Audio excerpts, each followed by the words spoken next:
Om Swastiastu. Swastiastu. Selamat datang di podcast Tobat, topik Bawaslu Tabanan.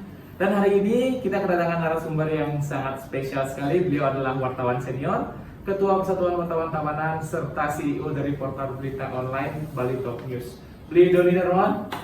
Apa kabar? Sehat. Nah, pada episode kali ini kita akan membahas terkait Bawaslu dan media massa dalam menyongsong pemilu tahun 2024. Beli Doni, bagaimana pandangan Beli Doni terkait dengan Bawaslu Tabanan di mata media? Baik, terima kasih Om Swastiastu. Terima kasih Bawaslu Tabanan yang sudah cukup kreatif dengan podcastnya hari ini. Menurut pandangan kami bahwa kinerja dari Bawaslu Tabanan sendiri sudah on the track ya, artinya sudah sesuai dengan harapan kami bagi teman-teman warta khususnya ya, Persatuan Wartawan Tabanan. Jadi apa-apa yang dilakukan oleh Bawaslu Tabanan sudah dalam porsinya, artinya kinerjanya Bawaslu Tabanan sudah sesuai dengan apa yang telah ditentukan oleh sesuai dengan peraturan yang ada. Jadi mungkin harapan kami ke depan dalam Bawaslu sendiri dalam memantau jalannya pemilu itu harus lebih intens lah. Karena dalam tahapan-tahapan pemilu yang akan datang, jadi permasalahan-permasalahan pemilu yang akan datang itu akan lebih kompleks dan lebih kompleks tebal dan sangat dinamis sekali, apalagi 2024 keterbukaan informasi seperti yang ketahui kita sekarang bahwa media-media sosial, media-media kayak FB, IG dan lain sebagainya itu sudah sangat banyak sekali. Jadi peran-peran masyarakat sendiri dalam ikut aktif memantau jalannya pemilu itu sangat terbuka sekali. Jadi ke depan apa yang dilakukan oleh Bawaslu Tabanan selama ini harus ditingkatkan lagi, terutama dalam komunikasi dan informasinya. Jadi yang sudah ada lebih ditingkatkan lagi, yang sudah baik lebih dibaikkan lagi. Jadi agar masyarakat Tabanan puas dengan informasi yang disampaikan oleh Bawaslu Tabanan sendiri. Mungkin seperti itu, Pak. Oke. Bicara tentang pemilu yang akan datang, artinya pemilu tahun 2024 yang sudah di depan mata lah bisa dibilang ya. Sebagai wartawan senior juga, pemilik portal media online, bagaimana sih strategi media massa dalam melakukan peliputan pada pemilu nantinya?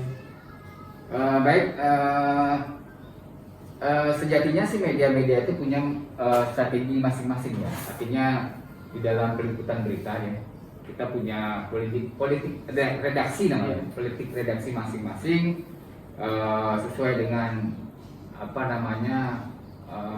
yang ada di media itu sendiri. Jadi namun secara garis besar strategi peliputan berita tidak jauh beda dengan pemilu-pemilu yang lalu. Jadi mungkin lebih intens lagi terkait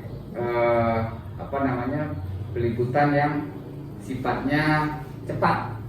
Tapi peliputan yang sifatnya cepat dan akurat. Jadi teman-teman sekarang, karena seperti yang kita ketahui bahwa paradigma sekarang sudah jauh berbeda ya. Jadi ketika dulu media cetak itu lebih dominan, tapi sekarang paradigma sudah berubah. Jadi media-media online, media-media sosial itu informasinya lebih cepat. Jadi kecepatan yang dibutuhkan sekarang oleh masyarakat. Jadi kejadian sekarang dalam waktu detik sudah bisa diketahui oleh masyarakat. Jadi kecepatan itu harus diimbangi juga oleh kinerja KPU. Jadi KPU juga harus menyiapkan diri bahwa tidak boleh bekerja terutama dalam bidang informasinya tidak boleh terlalu lama itu loh. Artinya imbangilah kecepatan ini. Jadi dengan apa namanya SDM yang sudah ada, itu imbangi kecepatan dan dengan keakuratan. Jadi kita juga di media nanti kita punya kode etik jurnalistik. Jadi itu yang akan kita gunakan dalam proses peliputan nanti. Jadi ketika ada permasalahan, ketika ada kasus umpamanya, kita pasti mengkonfirmasi kepada pihak-pihak yang berwenang. Jadi pihak-pihak terkait yang memiliki kewenangan untuk itu. Jadi berita-berita kami di media mainstream, terutama media mainstream itu tidak akan sumir, tidak akan tidak akan penuh tanda tanya. Jadi kami memang sesuai dengan kode etik jurnalistik. Jadi itu memang marwah kami sebagai seorang jurnalis untuk menyampaikan berita-berita yang objektif sesuai dengan undang-undang pers yang ada.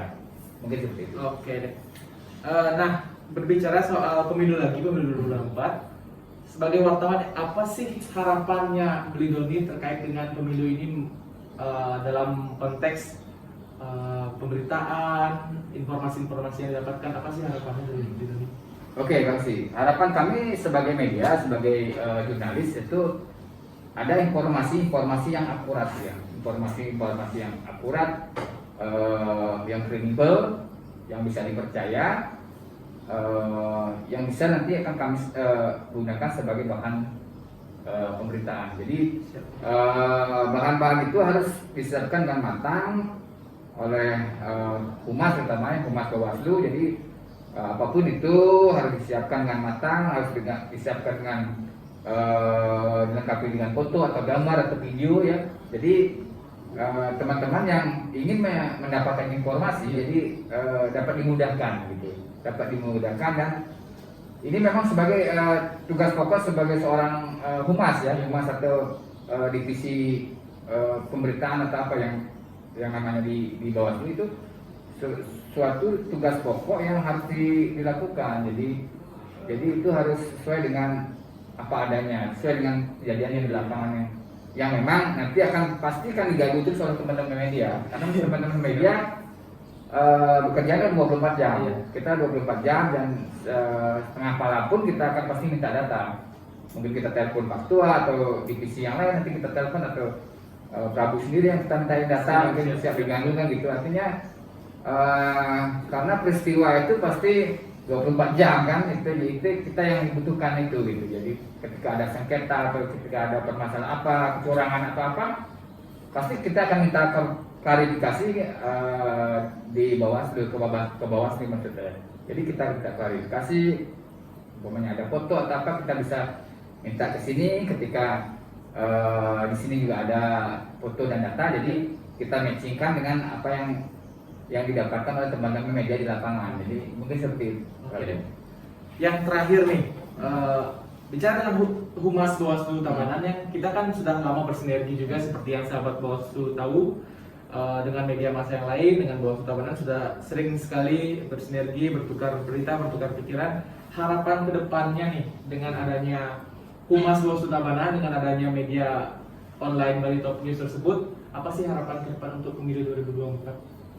Harapan kami adalah memang semua harapan masyarakat ya, artinya pemilu berjalan aman, jujur dan adil ya. Jadi harapan kami agar Tabanan ini kondusif lah nanti ke depan. Jadi peran serta media dan peran serta humas sendiri itu sangat vital di sana. Jadi harapan kami Tabanan dalam menyongsong pemilu 2024 ini bisalah lebih aman ya, lebih aman dan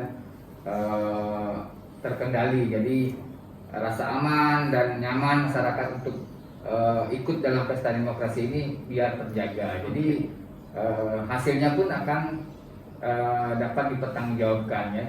Kredibilitas hasil dari pemilu itu dapat dipertanggungjawabkan, dan kita pun ketika menulis berita itu jadi enak lah begitu. Jadi meskipun dalam suatu pemberitaan bad news is good news itu memang masih berlaku. Tapi ketika sudah tidak ada apa-apa, tidak ada kejadian apa, tidak ada sengketa apa, jadi efeknya itu pemberitaan yang positif nantinya seperti itu. Jadi mari bersama-sama kita di media, Bawaslu sendiri, humasnya, jadi bersinergi kita ke depan. Apapun yang itu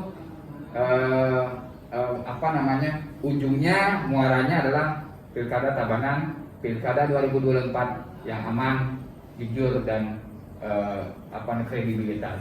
Terima kasih. Oke, jadi itu harapannya bukan hanya dari Bridoni, bukan hanya dari Bawaslu Tabanan, tapi juga harapan dari seluruh masyarakat, seluruh warga Tabanan untuk menjadikan pemilu ini yang aman, kredibel dan juga berjalan lancar, gitu ya. Oke, sahabat Bawaslu, mungkin sampai di sini saja podcast kali ini.